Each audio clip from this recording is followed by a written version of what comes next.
E o tema da minha mensagem é: se eu soubesse, seria de outro jeito. Eu quero te dar algumas informações que eu considero preciosas. E eu vou começar, né, por Gênesis, capítulo 2, verso 18. São dois conselhos que a Bíblia vai nos dar. Pode colocar aqui? Isso. Tá certo? Vamos lá. O Senhor Deus disse ainda: não é bom que o homem esteja, farei para ele uma auxiliadora que lhe seja semelhante a ele. Feche os seus olhos. Senhor nosso Deus e Pai, em nome de Jesus, eis aqui a tua palavra. Continua falando conosco, ó Deus, que essa palavra entre na mente, no coração dos teus filhos e que ela produza um comportamento. É o que eu te peço, pelo poder do nome de Jesus. Amém. Glória a Deus. Amém. Bom, disse o Senhor Deus: não é bom que o homem esteja só. Então, na ótica de Deus, o primeiro conselho é um conselho, não é uma ordem. Ele está dizendo: não é bom que o homem esteja sozinho. Todas as vezes que você vê pessoas que optaram por viver só, por não se casarem, que optaram para essa condição de estarem só, ao longo do tempo, quem acabou acompanhando essa pessoa ao longo da história, certo? Principalmente quando ela vai envelhecendo, ela vai enfrentando dificuldades, porque não tem ninguém para cuidar dela. Tem uma série de fatores que nos expõem a olharmos esse conselho. Não é bom, tá certo. Você vai ouvir o apóstolo Paulo dando conselhos, certo? Para que algumas pessoas, se conseguirem viver bem de forma solitária, que façam assim. Mas eu quero pegar hoje nessa conotação de namorado, de relacionamento, entendermos que na ótica de Deus, não é bom que o homem esteja só.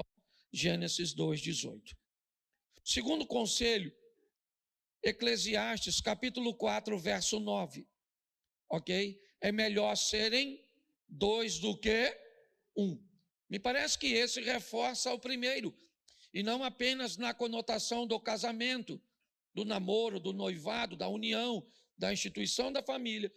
Mas ele vai dizer que quando são dois e não um, o trabalho rende mais. Ele vai dizer que se houver uma luta, os dois podem resistir. Se houver frio, um pode aquecer o outro. Então ele vai dar uma série de vantagens. Dentre elas, também nós podemos aplicar esse texto no casamento.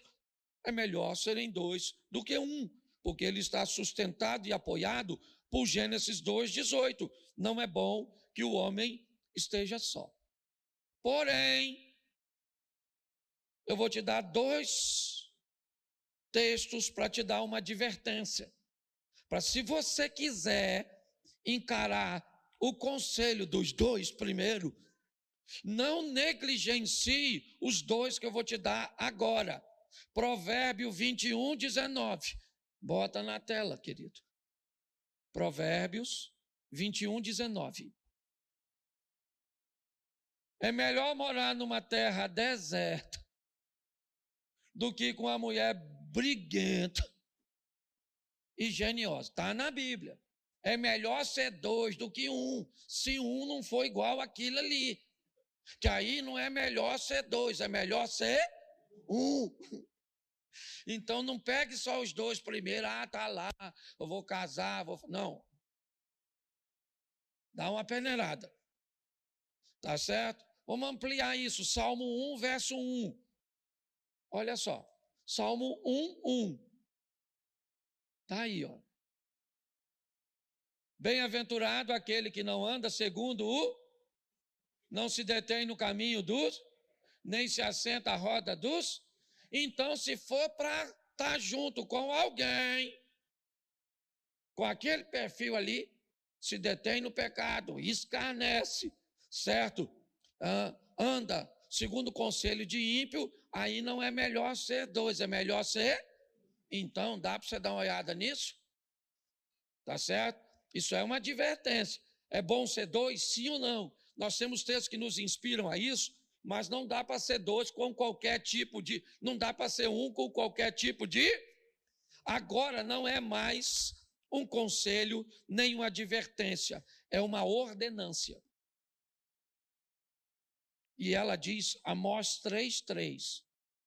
Coloca aí. Amós capítulo 3, verso 3, é muito conhecido, eu poderia citar, mas eu faço questão que você leia. É uma pergunta, então leia como pergunta, está lá a interrogação. É uma pergunta. Será que dois andarão se não estiverem de? Isso pode acontecer, sim ou não? Dois podem andar juntos se não estiverem em acordo? Pode. A grande questão é por quanto tempo eles vão conseguir andar juntos. Se for uma amizade, pode quebrar. Se for um negócio, pode dividir. Mas se for um casamento, como é que vai ser?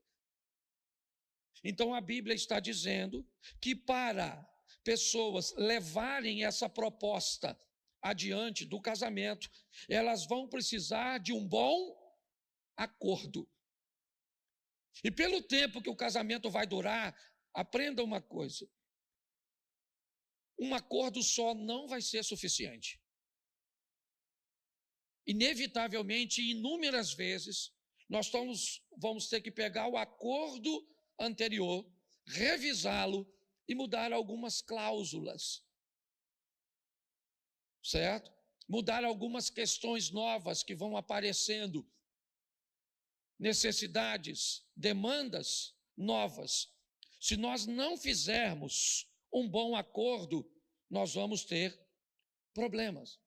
Vamos ter problemas se tentarmos encarar o casamento segundo a ótica 100% bíblica. Nós vamos ter problemas com isso. Vamos olhar, por exemplo, vamos imaginar aqui, né? Olhar pela ótica do judaísmo. Na ótica do judaísmo, o cara, quando queria casar com a mulher, ele pagava um dote para o pai da noiva. Segura essa aí, querido. Pensa. Se nós criássemos uma visão, só para você entender que não é o único modelo, o nosso, certo? No modelo deles, o que tem é uma promessa de casamento. Não tem namoro, noivado, como o nosso. O modelo é diferente. Você vai, por exemplo, num país muçulmano, é diferente do judeu, é diferente do nosso. Num país muçulmano, por exemplo, certo? Homens, eu não sei se você sabe disso, você vai no Egito, é proibido homem usar ouro e seda. Proibido. Você não vai ver um muçulmano com uma pulseira, com uma aliança, com um cordão de ouro. É proibido pela lei deles. Certo? Você não vai ver isso. Porém, as mulheres, as meninas que vão casar, a mãe e o pai, mas monta, pensa no negócio maneiro, de ouro, certo? Então, seria legal casar com a mulher cheia do ouro, certo? Só que isso é muçulmano. Hoje eu recebi uma ligação de um amigo muçulmano, Sami, e numa das conversas ele foi e falou comigo assim: ô, pastor Cláudio, que tal meus netos, um dos meus netos, casar com a sua neta? Vai falando para a Maiara e para a Mary, dando bastante ouro para a Laura. Eu falei: irmão, vamos fazer o seguinte, vamos fazer um casamento judaico. Fala para seus netos juntar dinheiro para pagar um dote. Então é só para você entender, certo, que o brasileiro, ele não tem dote e não tem ouro, ele só tem desejo. é o que ele entra. O modelo é diferente. E no nosso modelo, pelo menos o mais antigo e conservador, ele seguia um padrão de namoro, noivado e casamento. Que eu colocaria como observação o período do namoro. Bota o olho em cima. Segundo momento é o momento da preparação, noivado. Você já achou, você ainda não tem certeza. Você já achou que pode ser ela. Então você vai preparando, monta uma estrutura de residência, certo? Vai montando uma estrutura para fazer a festa, um enxoval, todas essas coisas, para a consumação, que é o casamento. Mas a palavra namoro, me parece ser a parte mais doce do nosso relacionamento todo. Era tão bom, né, gente? Não era? Deixa eu te lembrar de coisas que tinha no namoro. Não sei se ainda tem hoje. Carinho. Tinha carinho. Passar a mãozinha assim, na barbinha dele, assim, nela. Fazer assim. Aqueles carinhozinhos gostosos. Tu lembra disso? Hã? Pastor, vagamente. Certo? Atenção. O nível de atenção no namoro, rapaz, parece que o casamento deixa as pessoas surdas. Porque no namoro você falava baixinho, ela escutava. Lembra que você falava, meu amor? Aí ela estava lá na parede. Ela falava com as amigas dela, estou indo ali, que Cláudio está me chamando. Aí vinha a Mary, ouvido de tuberculosa. Escutava, hoje você grita. Não escuta mais não. Certo? Você está rindo? O nível de atenção do namoro era tão bom. Né? Cuidado, lembra? Pelo amor de Deus. Se ela fosse sentar, você limpava a cadeira. Sentava até você primeiro. E limpava, se não tivesse um pano, você limpava com a sua. Que isso? Educação, gente. Nós era tão educado. Não era, não? Lembra? Por isso que eu te falo, por isso que talvez nós precisemos resgatar esse ambiente de namoro, gentileza. Nós éramos tão gentil. Cuidado com a aparência. Lembra? Ela não aparecia para você de qualquer jeito. Se você chegasse na casa dela e ela não tivesse arrumadinha, ela falava, mãe, fica lá. E lá ia Léo. E vinha que, nossa, casou.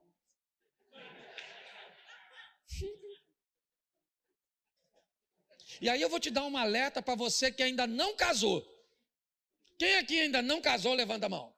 Ah, boa, você está no lugar certo. Se no seu namoro não tem carinho, atenção, cuidado, educação, gentileza e cuidado com a aparência, se no namoro já não tem,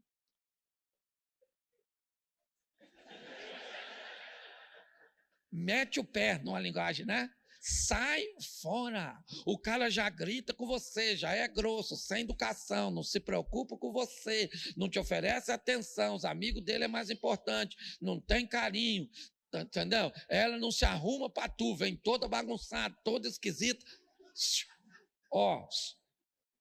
Sai fora, deixa para outro, que esse produto está danificado. Shopee, certo? Entendeu? Isso. Mas é sério. Ok? As pessoas... gente, eu estou falando de algo que a proposta final desse negócio é casamento. Então é importante que nós observemos isso. A fase do namoro é uma fase de observar isso. Tem que ter carinho. Se não tem carinho no namoro, tem que ter educação, gentileza, puxar a cadeira para a senhora sentar. Pastor, o senhor é dessa época? Sou. Porque tem homem que tem vontade de puxar a cadeira para a mulher cair. Eu brinco na minha palestra, o cara não é capaz de ir na porta do carona. Abrir e falar, entra, minha filha. Sabe o que ele faz? Sai com o carro, ela nem entrou. Ela vai com o pé dentro, o outro fora, mancando assim. Tá certo? Não, mas é sério. São coisas pequenininhas, sim ou não? Mas expressivas. Elas definem muita coisa. É importante entendermos isso. Então, você está namorando para observar. Mas aí tem gente que está pensando, seu pastor, você não sabe nada na minha vida. Eu não estou conseguindo nenhum pretendente. Esses problemas todos de namoro aí eu nem tenho. E por quê? Aí eu botei 3 coisas, porque não dá para ficar falando tudo, né? 3 coisas que podem explicar por que você não consegue um pretendente. Porque o pretendente precisa de uma pessoa interessante para ele se interessar. Então, se você não é interessante, ninguém vai ficar de olho em tu. Uma das coisas que traz muito interesse, beleza. Se tu veio com essa, não precisa nem fazer força. Basta ficar em pé. E os candidatos fazem fila. Mas tem gente que veio desprovido. Houve um acidente, a embalagem amassou no processo. Então você vai precisar de postura. Pensa num negócio também maneiro. Tem gente que não é bonito. Tem umas mulheres que não são bonitas. Mas as bichas têm um porte. Elas ficam em pé. Os guia. Os caras olham e falam, maluco. Parece a égua do faraó. É bíblico, é bíblico. Não estou desmerecendo, não. Está na Bíblia. Estou usando uma linguagem bíblica. Tá certo? Porte, postura. Um camarada, às vezes, ele não é bonito. Mas o cara sabe. Não encosta na parede assim. Todo troncho. Não arruma ninguém. Se você arrumar, vai ser cego. Só pode. Porque postura. Entendeu? Outra coisa também que torna você altamente interessante, inteligência. Principalmente para a mulher. É fácil você ver um homem inteligente com a mulher burra.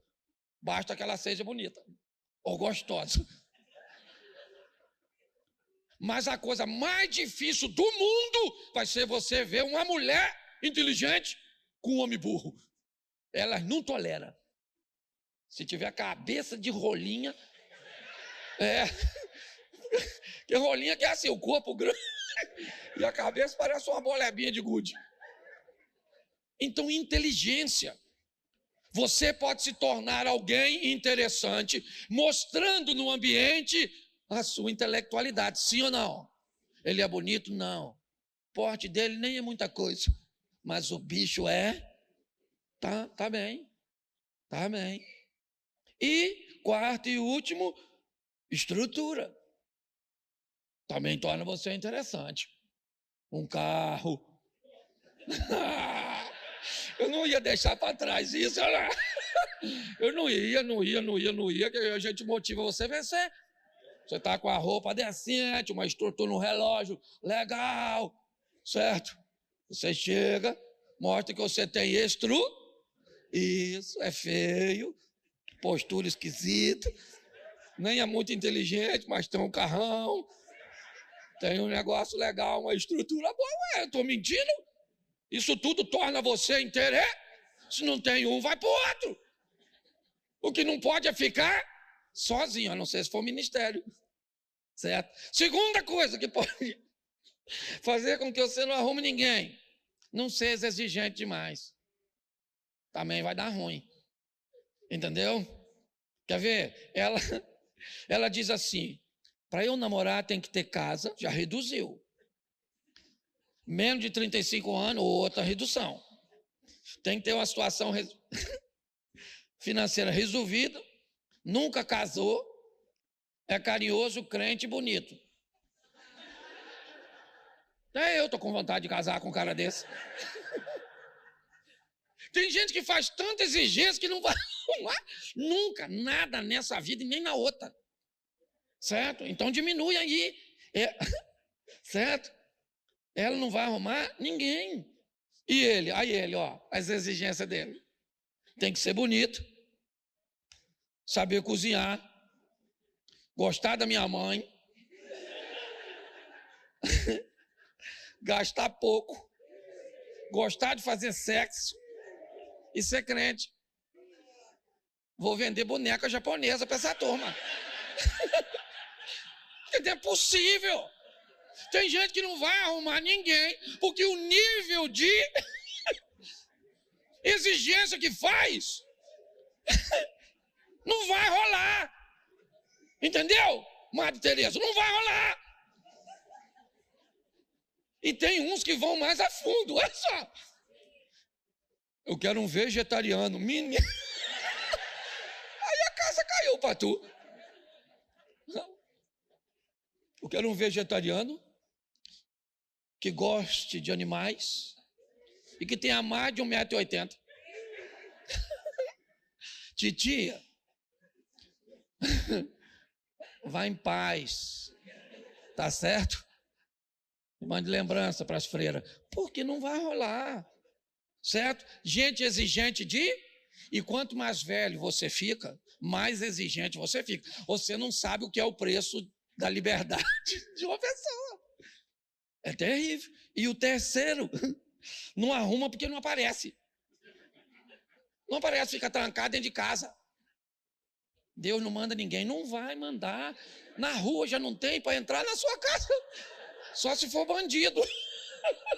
Vai casar com assaltante. Tá certo? E outra coisa, se sai se escondendo. Não gosta de aparecer, timidez. Não vai arrumar ninguém. É igual gente que vai em festa. Ô, querido, festa. Eu já fiz tanta festa, na época que Mary tinha um buffet. Aprenda uma coisa, que vai uma dica para você quando você for numa festa. Regra número 1, observe de onde sai a comida. Sente nas primeiras mesas da rota. O melhor amigo daquela festa chama garçom. E você vai comer tudo do bom e do melhor. Aí sabe o que a pessoa faz? Olha o ambiente, é tímida, senta lá no canto. E depois diz, a comida não chega aqui. Claro que não chega, você sentou no deserto. Então as pessoas tendem a fazer as coisas, elas não aparecem. Tem que botar o produto na vitrine, dá uma ajeitada nessa carcaça da senhora. Aparece na igreja igual uma princesa, que vai aparecer um príncipe. A senhora vem igual uma bruxa, apareceu, foi gnomo. Querendo casar com a senhora, uns troços ruins mesmo, aí não tem jeito. E não tem nada a ver com demônio. Poxa, então se você quer ter um pretendente, eu acho que eu não tomei meu remédio hoje. Tem alguma coisa de errado, mas eu preciso falar isso.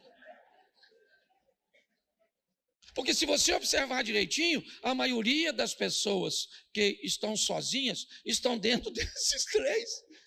Ou não desperta interesse em ninguém, ou tem um nível de exigência demais, ou simplesmente não aparece, sumiu. Não arrumo ninguém, pastor, tá ruim. O senhor não arruma, não? Menino, foi difícil arrumar para mim. Certo? E eu vou me meter em relacionamento dos outros? Pastor, o que você acha? Eu falei, não acho nada. Pega aí e dá uma olhada. Se quiser, o problema é seu. Certo? Então preste atenção. Se você olhou tudo isso, entendeu, fez uma boa observação, conseguiu entender que essa pessoa é uma possível pretendente, saiba que você não terá a garantia 100% que vai dar certo. Não existe isso. Não tem. Esse é um risco que você vai ter que correr. E quanto mais você se tornar observador, quanto mais você olhar esses critérios que eu expus aqui para vocês, menos perigo você está correndo. Quanto menos você observa, mais perigo você corre. É assim que funciona. Algumas pessoas chegam até a criar um personagem para conseguir o que querem.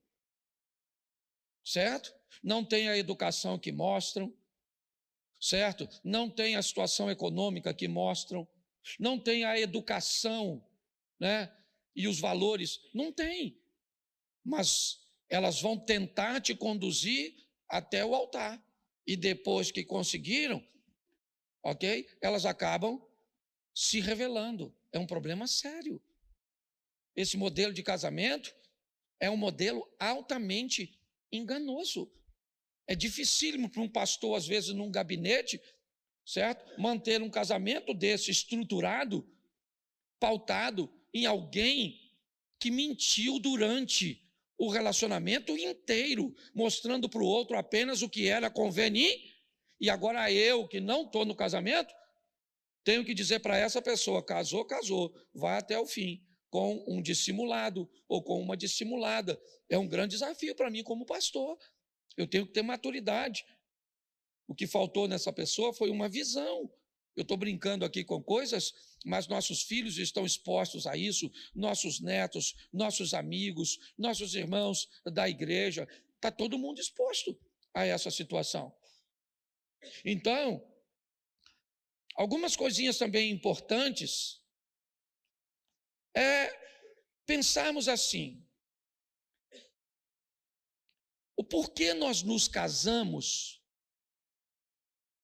é mais importante do que o porquê nós estamos querendo nos separar. A pergunta certa não é por que eu me separo. A pergunta certa é por que eu me casei. Todas as vezes que o motivo da união ele é muito forte e sólido, a força para acabar com ele precisa ser muito grande. Se o motivo é fraco, certo? Se a motivação é fraca, bom, por que você casou? Eu casei porque o meu pai era um opressor. Então eu estava em processo de fuga. Eu estava fugindo de uma casa de um opressor. Eu estou fugindo de uma situação financeira. Agora eu já entrei no casamento com uma estrutura legal. Se eu sair dele agora, eu levo metade, eu já estou no lucro. Então, o que é isso? Isso é um relacionamento pautado num ambiente de fuga.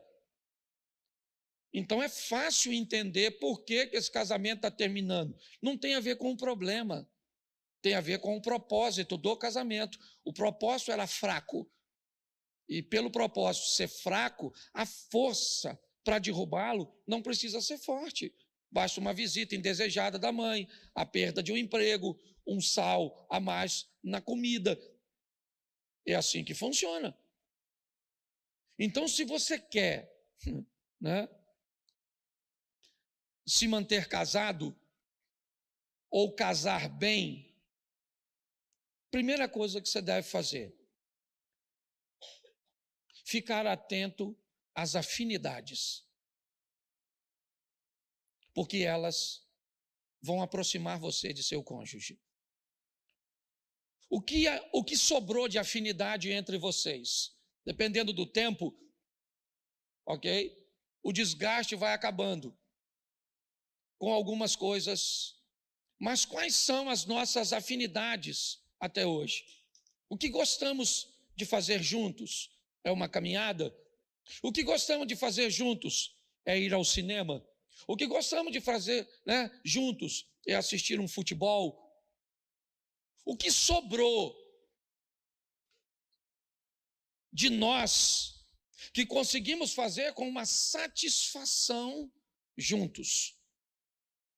Observe isso. Se você ainda não casou, as afinidades serão importantíssimas. E se você já é casado e tem bastante problemas, tire os olhos um pouquinho dele e vê o que sobrou, onde os dois não precisam fazer força para ir. O sorriso daquele local sairá naturalmente. A alegria irá brotar de forma espontânea, porque os dois gostam de estar naquele ambiente, fazendo aquele tipo de coisa, que pode envolver dinheiro ou não. São coisas pequeninas, certo? Que podemos fazer ou resgatar. Por quê? Porque as afinidades, elas nos aproximam.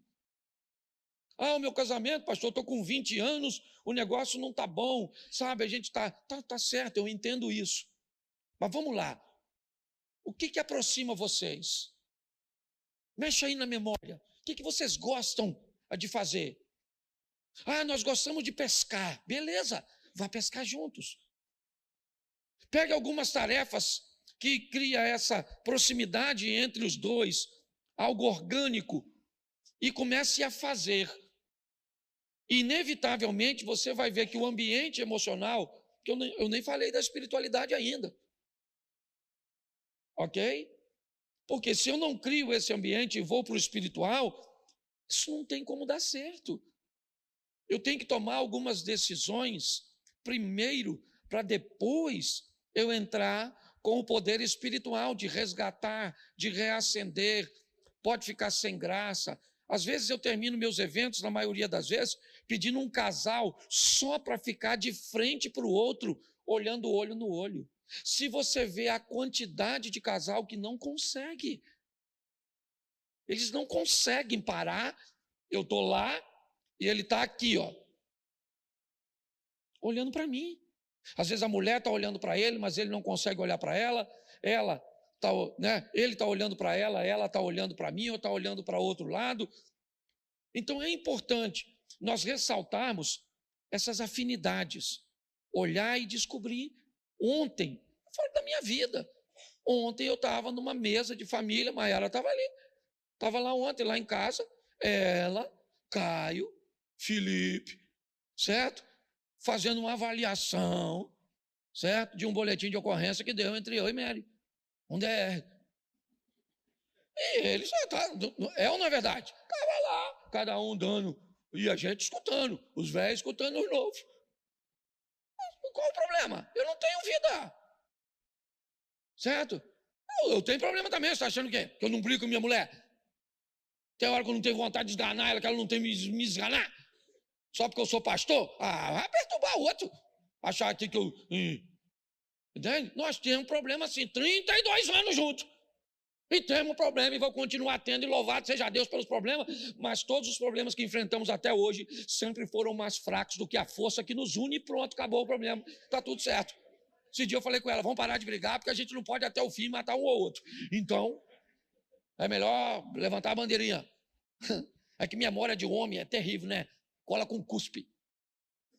Memória de mulher, meu maluco. Pensa. O cara acaba de brigar com a mulher, brigou. A mulher está lá invocada, e ele está lá. Aí ele descobre que ele está errado. Aí ele vai lá e fala, meu amor, me desculpa. Aí ela chora. Você me diz, perdoa. Aí ela perdoa. Ele dá um abraço em você. Aí ela vai para lá e você vem para cá e você fala, meu Deus, nada melhor do que fazer um amor para restaurar tudo isso. Aí você esqueceu tudo que fez. Em 5 minutos, aí vai você lá. E aí, meu amor? Ela fala, o que é, maluco? Vamos fazer um amor? Ela fala assim, primeiro você vai dar um pulo lá no inferno, pega um bronzeado e volta uns 2 meses depois. Você está rindo, mas o assunto é sério. Bom, vamos aqui. Ô, Jesus. Primeiro, fique atento às afinidades. Isso. Segundo, tome cuidado com as diferenças. Elas nos distanciam. Tome cuidado com as nossas diferenças. Ok? Elas tendem a nos distanciar. Isso, um gosta de uma coisa, outro gosta de outro, um faz no modelo, outro faz no outro. Por exemplo, a mulher não olhou, casou com um cara que só dorme meia-noite, 1h. E ela sim, as galinhas estão subindo para o puleiro, ela já vai dando um sono. 6h30, parece que o Satanás sentou nas pálpebras. já vai fechando assim, vai dando uma sonolência, assim, um troço. Tem alguma coisa de errado nisso, sim ou não? Não, mas vocês são muito diferentes. Tem gente que é noturna, escureceu, mas para do Drácula. Os bichos vão no cegão. Total energia. Bora! 11h30. Vamos lá fora comer alguma coisa? Se eu comer essa hora, eu passo até mal. Certo? Um olhou, um gosta de luz dentro do quarto. Televisão, pensa num negócio maneiro. Uma televisão no quarto, é um negócio fantástico. Mas o outro não gosta. Uma luzinha assim, sabe, luzinha. Se um vagalume piscar, mata ele. Porque eu não durmo com a luz. Aqui não é nem luz. Aí um dorme cedo, parece aquele filme Feitiço de Áquila. Certo? Fique atento às diferenças antes de casar. Pastor, e agora que nós somos muito diferentes? Agora? Hashtag chupa essa manga, porque não tem solução para tudo, não. Não dá para falar tudo aqui, não. Terceiro, não exagere nas expectativas. Tem gente que tem umas expectativas muito doidas do outro, mas muito esquisita. Certo? Por exemplo, o cara tem expectativa que a mulher dele cozinhe, mas ela não sabe. E aí eu pergunto, quando ele descobriu que ela não sabia, no namoro, a mãe, porque pensa, se você vai namorar, lugar bom de ir, nos velhinhos da família, eles contam tudo, deixa escapar a informação privilegiada. Você vai lá na vovó, você está namorando Sandra. Aí você chega lá, vovó, ô meu filho, como é que tá? Cadê Sandra, meu filho? Ela vai estar se arrumando, menina boa, meu filho, bonita que só. Mas pensa numa preguiça que essa menina tem. Se fizer café, queima água, não sabe fazer nada. Volta e meia, o pai está reclamando e os irmãos. Queima as roupas, tudo no ferro. Mancha. Lança tendência. Você consegue entender isso? Aí nutre expectativas, sabe? Que vai fazer amor todo dia. Que vai ser assim um romance sempre. Aí casa, aí fica frustradinho. Tá? Pastor, não era nada do que eu esperava. Ninguém te avisou, não? Você não conseguiu olhar, não pegou nenhuma veinha assim, daquelas mais experientes, aqueles oráculos. Porque, deixa eu te explicar o que é uma senhora. Uma senhora é uma fonte de informação quase inesgotável. Entendeu? Pega umas velhas dessa de 70, 80 anos, fala baixinho, chega lá e fala, vovó, fala comigo aqui. Ó. E ela explana a parada toda. Ensina como você manda nos homens. Ensina. Eu já falei isso aqui diversas vezes. Minha tia Ercília mandava no meu tio Domiciano.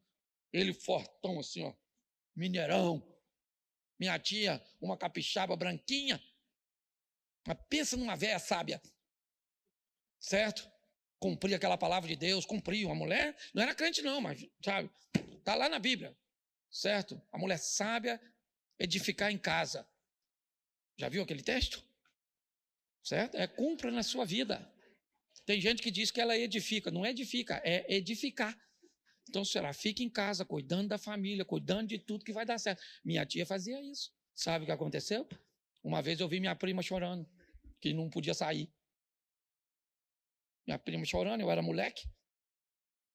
Fui lá ver o que minha prima chorava, mas chorava mesmo, ela estava... Aí eu fui lá. Aí ela falou com minha tia, eu quero morrer. Minha tia falou, o que é isso, menina? Por quê? Porque eu não posso sair.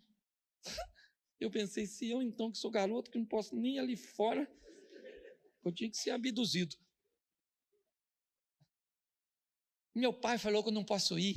Minha tia falou, calma, você vai. Ela falou, não vou, porque ele não deixa. E meu tio era brabo. Eu lembro até hoje. O cara entrou no quintal, ele abriu aquela janelinha assim, Cláudio. Botou-lhe o 38 para fora, rapaz.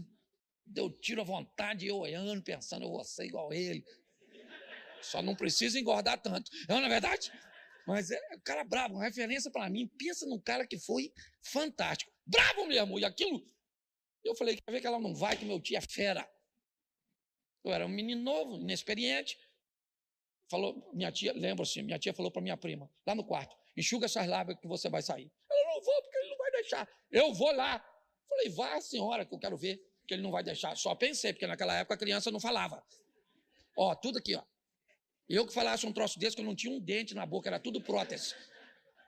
Se eu falasse a metade do que essas crianças falam, tinha nada. E aí, então, eu fui lá ver minha tia. Falei, quero ver que ele vai deixar, é nada. Ele já tinha falado que não, eu vi meu tio falar não. Foi minha tia lá, lembra, com um vestidinho assim, ó, branquelinha. Chegou lá e falou assim, Domiciano, já não gostei do tom. Porque se quer desafiar o cara, pelo menos usa uma voz de desafio. Por que não deixou ela sair? Eu também mando aqui. Domiciano, a Graça quer dar uma saidinha. Não vai! Falei, é isso aí, maluco. O homem de uma palavra só. Não vai. Domiciano, eu me orgulho tanto de como você cuida dessas meninas.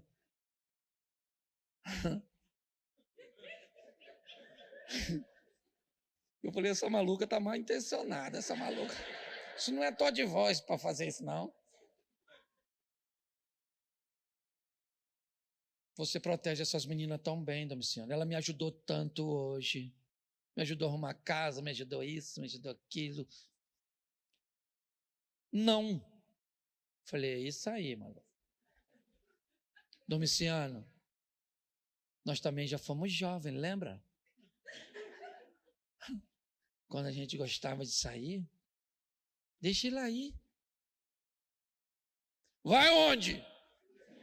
Falei, não, maluco, não, essa véia tá te enrolando. Isso é maquiavélica, essa véia é doida. Não vai na onda dessa véia, ela tá mandando em tu, cara, tu é macho, eu gosto de você. Só vai ali na frente, Domiciano. Com a filha do fulano ali. Vai demorar? Não vai demorar, Domiciano, é rápido. Eu vou deixar, hein? Eu desse tamanho, falei, maluco, não é tu. É essa véia, miserável dessa véia. Malandra, otário. Acorda, otário, tu dá tiro, maluco. Tu é brabo, rapaz. Acorda. Agora, o melhor tá para vir. Minha tia saiu da presença do meu tio, deu um sorriso para ele. E foi. E eu fui atrás. Criança é terrível. Chegou lá minha prima, chorando ainda. Graça! Virou a boca para onde meu tio estava. Seu pai é um homem bom! Deixou você ir! Quando eu olhei para cá, minha prima já tinha sumido. A minha tia mandava no meu tio. Eu estou falando sério. Mandava. Sabe por quê? Porque era uma mulher sábia. O homem não quer mandar em nada. Irmão. O sonho de um homem é que todos os amigos dele pensam que é ele que manda. Mas ele não precisa mandar, é só os outros saber. Então, se a senhora deixa os outros saber, mas defina essas expectativas em torno disso. O quarto, selecione os ambientes onde você vai viver. As pessoas que você vai andar. Os ambientes podem fortalecer seu relacionamento e te fortalecer ou te minar. Ou destruir. Não tem nada que incomode mais hoje, no âmbito dos relacionamentos, do que um casamento feliz, satisfatório. É algo de extremo incômodo. Por último, quer viver bem, descubra seus traumas e, se possível, os dos seus possíveis cônjuges ou dos seus cônjuges também. Porque traumas causam muita confusão. Às vezes até a pessoa que está causando o problema não tem noção que a origem daquilo é um trauma. E aí tem um comportamento agressivo, tem um comportamento ruim. Se nós entendermos isso, ok? Isso vai nos ajudar bastante. Por isso, se for procurar ajuda, procure conselhos e não palpites. Há uma diferença muito grande entre conselho e palpite. O conselho é dado por alguém que tem autoridade e condições de oferecer uma informação. Eu digo sempre isso aqui: você não pede palpite para investir seu dinheiro. Para investir seu dinheiro, você pede conselho. Tem que ser alguém habilitado no seu relacionamento também. A vitória do seu relacionamento não é estar tudo bem sempre, e sim sempre conseguir vencer o mal. Não precisa estar bem sempre. Tem dia que vai estar mal. Por isso, pessoas que vivem casadas não vivem só porque se amam. É muito pouco. Elas vivem juntas porque decidiram viver. É isso. Decidiram.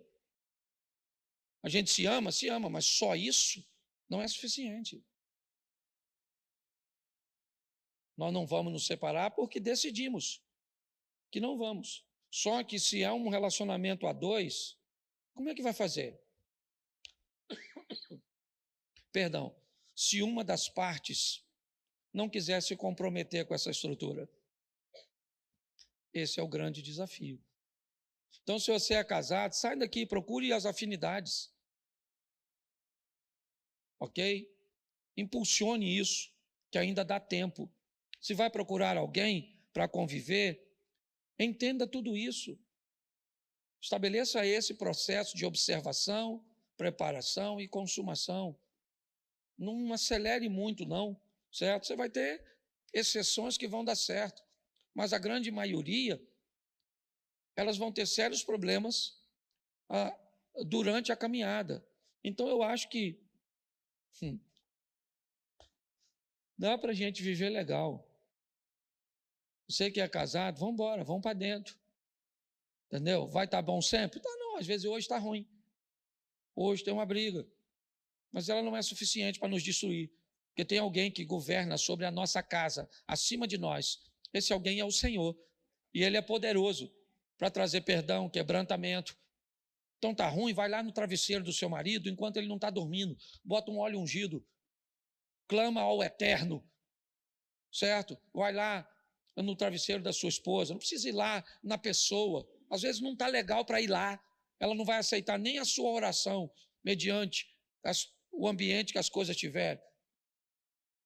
Mas vai lá no quarto do seu filho, unge a televisão, unge o smartphone, certo? Coloca o poder de Deus em ação, junto com as providências que você está tomando, né? Com a estratégia que você está utilizando para restaurar seu casamento, para conseguir alguém, dá uma ajeitada nessa carcaça, fica bonita, um sorriso, postura, certo? Vai estudar um pouquinho para ficar inteligente, dá uma ajeitada em tudo aquilo que eu te falei.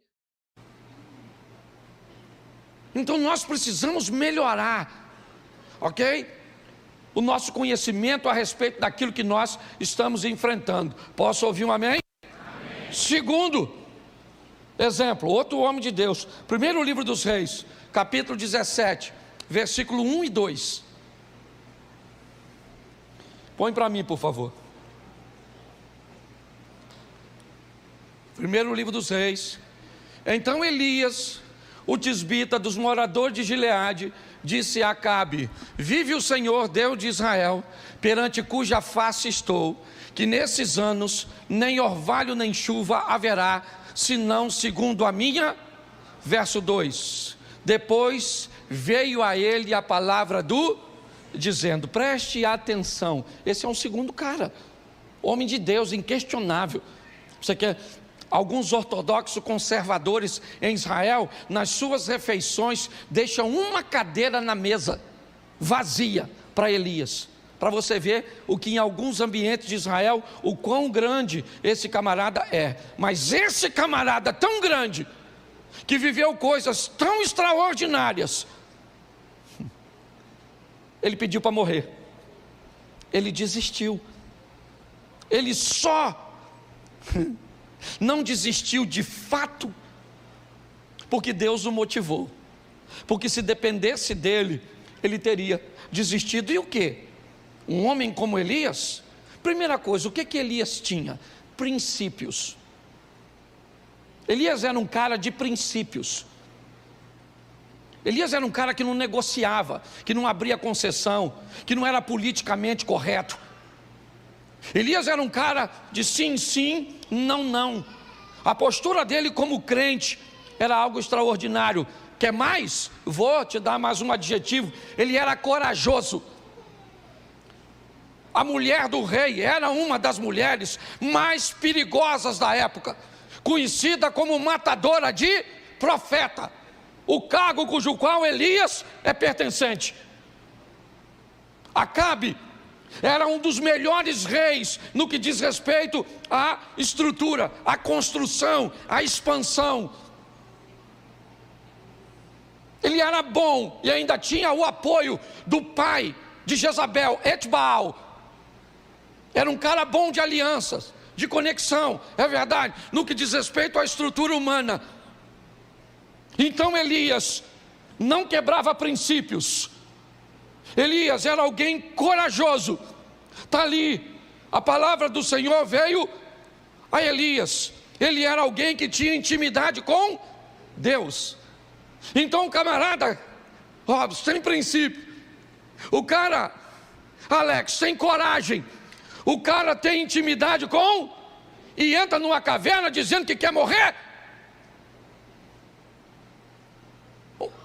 Sabe o que é isso? Pecado. É, porque é só alguém falhar que a gente enfia logo um pecado na pessoa.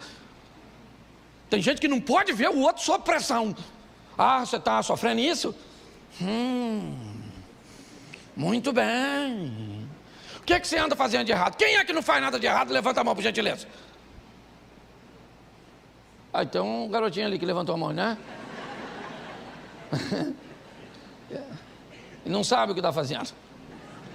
Tá certo? Então preste atenção. Se alguém for nos acusar de algo de errado, eu detesto essas profecias universais. Aqui tem alguém que Deus está me revelando que está doente. Ó, Deus está me revelando aqui que tem alguém que está devendo. Nossa! Que alguém está com problema no casamento, com problema com o filho. Que alguém... fala sério. Certo? Então preste atenção. O cara é um cara de princípio, é um cara de coragem, é um cara de intimidade com Deus. Sim ou não? Só tem um problema ali, sabe o que é? Trabalha demais, está cansado. Cansaço. Cansaço. Eu aprendi uma coisa. Aqueles que são bons naquilo que fazem, eles podem ter mais problema de cansaço do que quem é ruim. Porque quando você é bom naquilo que faz, sempre vão estar te mandando para fazer. E parece que quanto mais você faz, mais coisa alguém bota nas suas costas. É ou não é? Se na sua casa você é o que trabalha, pode olhar, o irmão dorme até tarde. E sua mãe pede tudo para tu. E se aparecer um vizinho, ainda pede para quem? Para tu. E se Deus quiser alguma coisa, ainda fala para quem? Para tu. Você vê, Saúl trabalha para o pai dele, trabalha, o Davi trabalha para o pai, trabalha para o rei. O rei ainda arruma outra tarefa. Ele tinha 2 trabalhos, músico e limpava as arminhas, apacentava as ovelhas. Tinha 7 não, que 3 estavam na batalha. Ele tinha 4 irmãos à toa em casa. E quando ele chegou em casa para levar um lanche, o pai mandou quem? Isso aí. Então deixa eu falar uma coisa para você. Isso eu falo para mim, minha mulher sabe. Nós temos vivido isso, cansaço. Tem dia que você olha e pergunta, por que amanheceu? Por que eu não morri na noite? Jesus podia ter voltado. Uma pressão desgraçada, você tem isso ou será que é só eu? Não tem um troço assim? Você olha assim, rapaz, acordava de manhã, um salto só, pum! Hoje levanta. E que hora? Bota para despertar, para ganhar mais tempo. Cansaço, está assim de gente, cansaço. Sim ou não? Está cansado demais. Elias estava cansado. Profetizou para Acabe que não ia chover. Deus falou, foge. Fugiu para o ribeiro de Querite. A água acabou. Deus falou, foge. O filho da mulher da casa que ele estava hospedado morreu. Ela falou, a culpa é sua. Deus falou, agora volta para encontrar com Acabe. Ele volta para encontrar com Acabe. Sabe o que Acabe diz? Olha aí o perturbador de Israel. Elias estava tão nervoso, falou, perturbador, teu pai, a tua mãe, miserável. Está escrito, a tradução é outra, são seus pais, mas é a mesma coisa. Estava nervoso. Nervoso. O cara veio encontrar com ele lá, um centurião. Ele estava tão chateado que ele falou, Senhor, fogo! Matou os caras tudo queimado, parecia o Mushu do Mulan.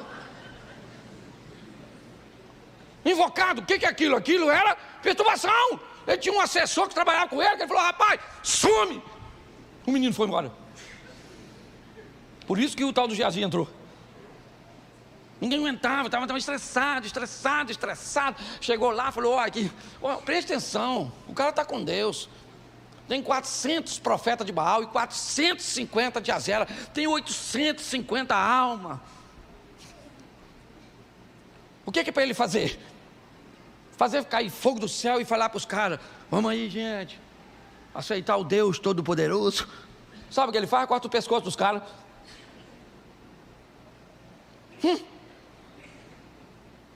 Tá pior que chefe de grupo de extermínio. O cara é crente. Só que ele está tão cansado que Jezabel, aquela mulher que eu falei no começo, ela falou assim, amanhã, essa hora, avisa o Elias que ele vai ser igual um dos profetas do papai que ele matou.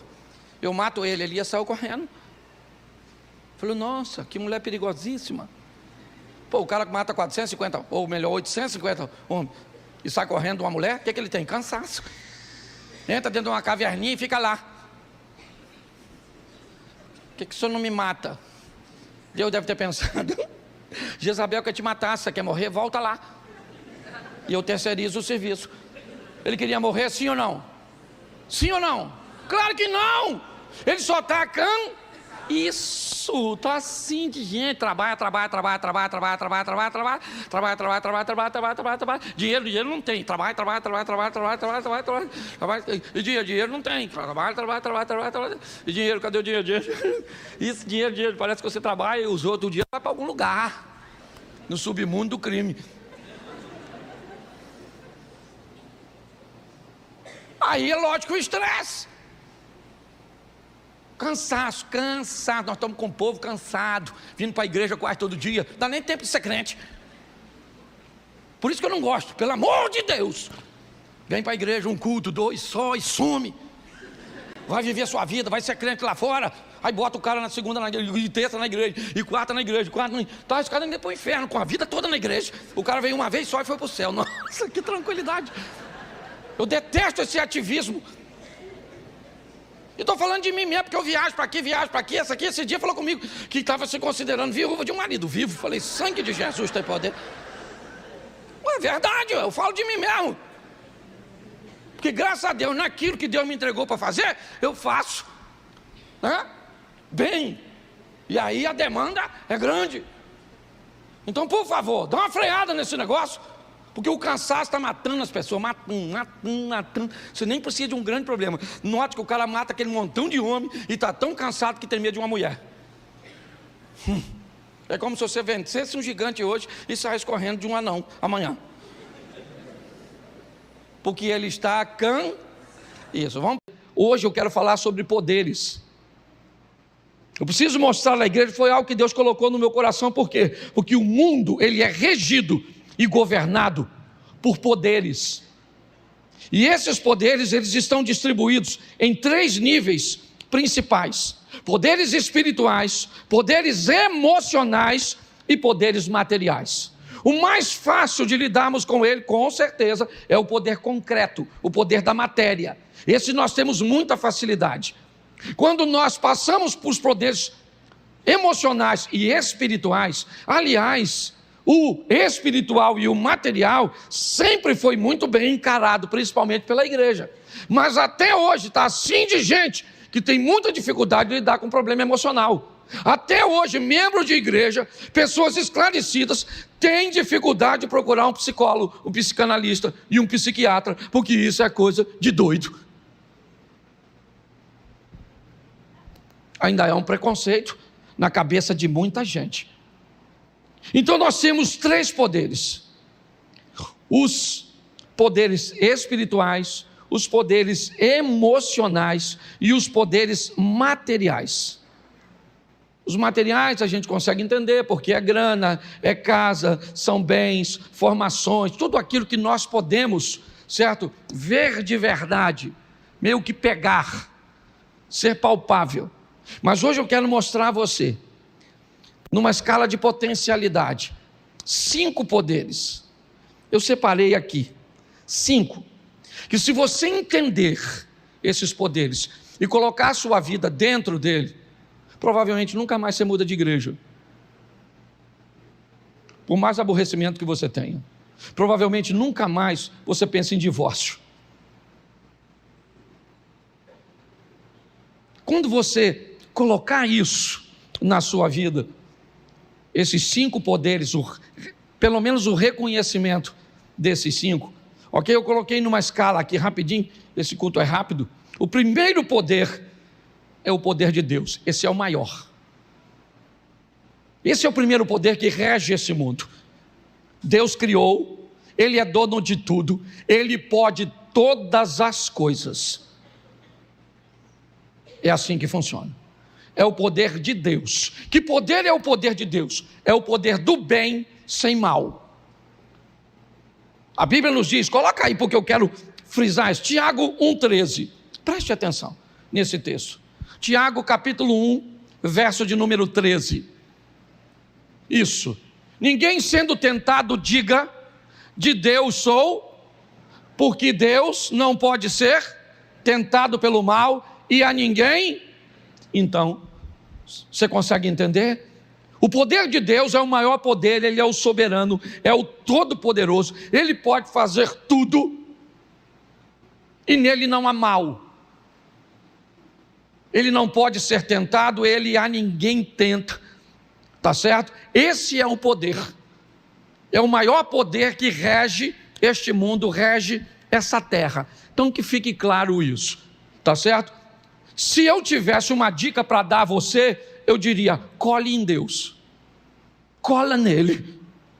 O segundo poder é o poder das trevas, é o poder, certo? É o poder do mal que pode oferecer um bem momentâneo. Eu preciso explicar que a estratégia de Satanás trabalhar desse poder, ele é um poder que pode trazer o mal vestido de bem. Ele pode trazer a desvantagem na roupagem de vantagem, o prejuízo vestido de lucro. Entendeu? A infelicidade fantasiada de felicidade. O poder das trevas. Os 2 que eu estou citando ainda são subjetivos, é verdade, porque está no campo do poder espiritual. Lembra que eu falei espiritual, emocional e material? Então, preste atenção, você não vence Satanás sem Deus. Não existe ninguém mais poderoso que Satanás, a não ser Deus. As misericórdias do Senhor são a causa de não sermos consumidos. Sabe o que Jesus falou para Pedro? Pedro, Satanás me pediu autorização para mexer, para cirandar, para envolver, para atrapalhar a sua vida, e eu não autorizei. Quer mais? Satanás, disse Deus, tende visto meu servo Jó, íntegro, reto, que me teme e se desvia do mal? Sabe o que o Satanás disse para Deus? Também, ele te teme à toa, eu não posso tocar em nada dele, tudo que ele tem está protegido pelo Senhor. Dá para entender porque é melhor andar com Deus? Então não brinque com o poder das trevas. Terceiro poder, o poder do propósito e da fé. Você tem que ter fé em você, sim ou não? E fé em Deus. Fé em você, você vence tudo aquilo que pode. Fé em Deus, você vence os obstáculos que você não. Mas Ele é o Todo-Poderoso. É o terceiro poder em conexão com o primeiro. Glória a Deus. Ele rege a terra, o poder de Deus rege a terra. O poder de Satanás está por aqui e o poder da fé. O quarto poder é o poder da ação. Ação em se qualificar, ação em se relacionar e ação em trabalhar. Qualificação, relacionamento, trabalho. Peguei um exemplo fácil, simples, que eu usei aqui esses dias. José do Egito. Pensa num cara qualificado.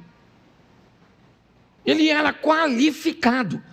Procuraram uma qualificação em alguém para resolver um problema e não acharam. De repente aparece José.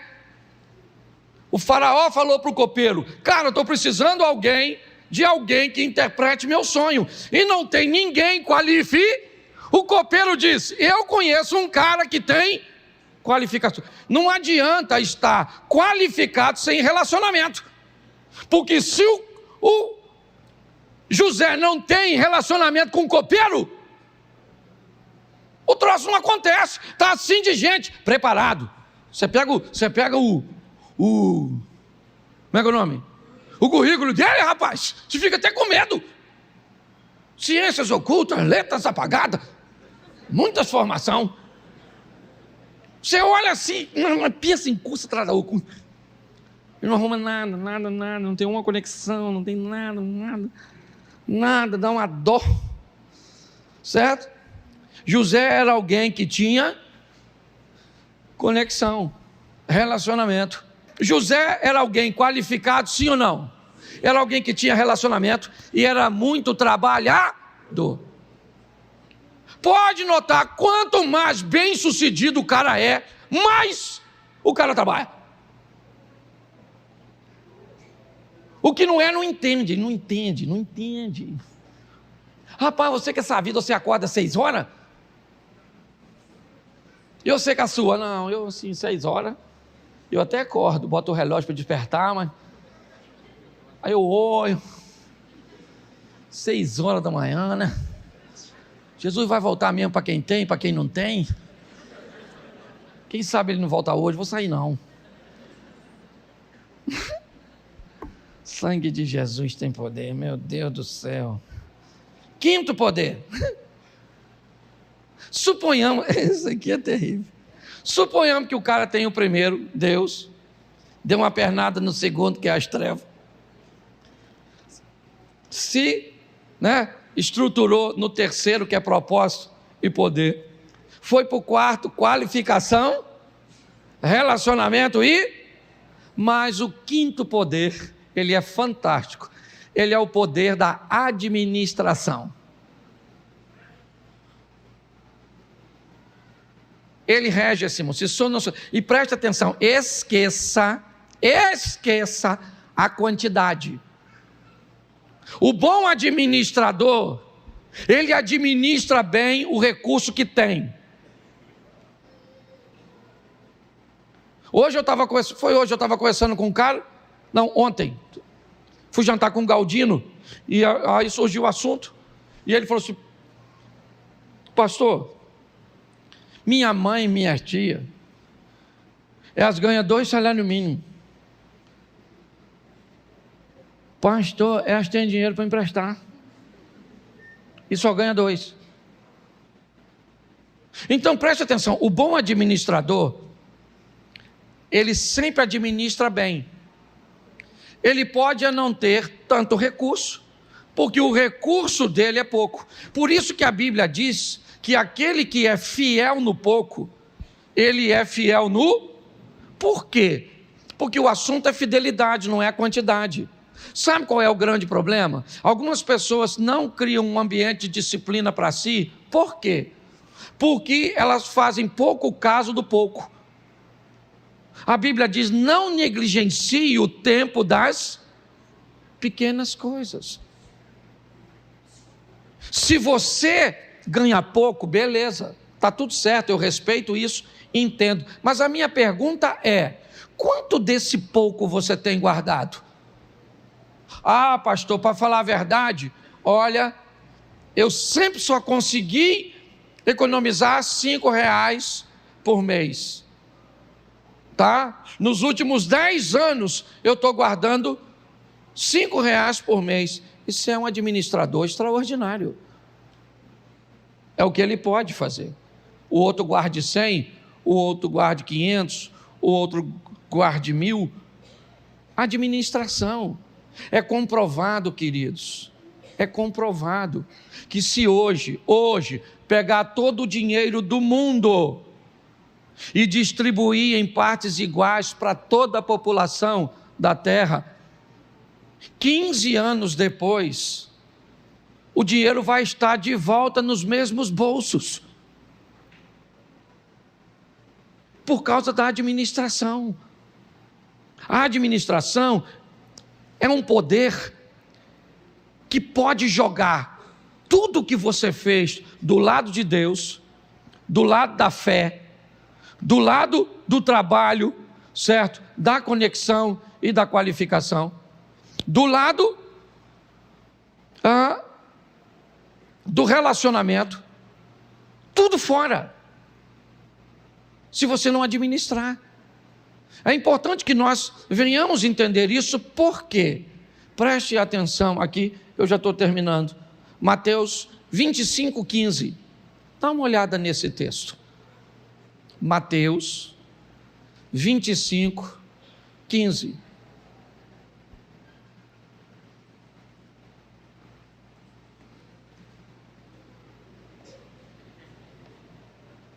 Mateus, a um deu o quê? A outro deu o quê? E ao outro? Segundo o quê? Segundo o quê? Bom, então ele recebeu segundo a sua capacidade, segundo a sua qualificação, voltando no anterior, tá certo? Depois que distribuiu, ele fez o quê? Isso, ele voltou para o céu. Vamos aqui traduzindo de uma forma bem prática, simples. Deus veio aqui e distribuiu 5 para um, 2 para outro, 1 para outro, tá certinho, tá bom, foi para longe, voltou para o céu, tá beleza, um dia ele volta, e quando ele volta, bota o verso 28, mas o que recebera um, foi e cavou só que eu falei 28, aí botou 18, me atrapalhou aqui. Isso, presta atenção. Tirai-lhe, pois, o talento e dai ao que tem. Presta atenção, nessa parábola, o proprietário distribui para 3, segundo a capacidade. Preste atenção. O cara que ganhou 1, ele não merecia ganhar 1. Só que o homem dessa história, ele é Deus, sim ou não? Sim. E Deus é tão misericordioso que dá a oportunidade, o cara, de ter pelo menos 1. Quando ele volta, ele pergunta ao cara que ele deu 5, ele diz: bom, eu fiz seu dinheiro dobrar, ganhei mais 5. O outro disse: eu ganhei mais 2. E o outro disse: olha, eu fiquei com medo, eu enterrei esse, o que eu tenho é 1 para te devolver. O que ele diz? Pega esse 1, entrega o cara que tem 10. Você consegue entender isso? Administração. Hoje muitas pessoas sofrem com essa questão. Sofrem.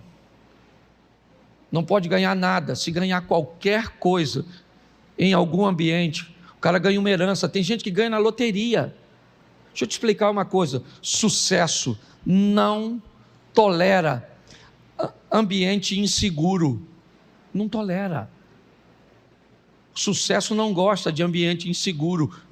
Pessoas podem até dar sorte, sim, e alcançar o sucesso, mas se ele não tiver um ambiente seguro, sabe o que acontece? Ele vai embora. Ele vai, eu vi isso acontecer, está aqui, ó. Seu marido foi um homem tão próspero, Tito Domiciano, ela é minha prima, eu posso falar aqui que estou falando da nossa família. Tito Domiciano, tão próspero. Adelso, meu irmão, tão próspero. Como é que eles morreram, Lu? Parece que deram sorte, mas não criaram um ambiente seguro para a sorte permanecer. Boa administração. Cuidado com isso. É importante nós entendermos isso. Então a fidelidade, sabe, e a boa administração é algo que nos expõe a entendermos que podemos estar do lado de Deus, podemos ter fé, podemos nos qualificar, trabalhar, ter conexão, certo? Porém, se nós não administrarmos bem, nós vamos ter problemas sérios. Minha proposta hoje aqui, com essa mensagem, é fazer você entender o quanto Deus quer te ver um vencedor, segundo a sua medida. E para isso eu termino botando Mateus 13, 18. Dá uma olhada nesse texto. Mateus 13, 18.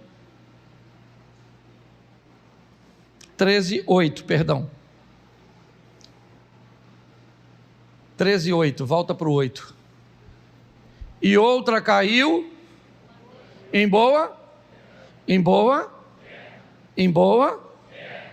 e aqui caiu em boa terra, ela deu, sim, 1 a 100, outro, e outro, presta atenção, a terra é boa. Mas se você observar, a produtividade é diferente. Uma semente, ela produz a 100. Outra produz 60. E outra produz a... Isso aqui está oferecendo um ambiente de escala muito importante. Muito importante. Porque o mais pobre, o menos produtivo, produziria 30. Esse cara aqui, se alguém tentar fazer ele, ou o cara do 30, a produzir 100, ele morre. Porque não é para ele.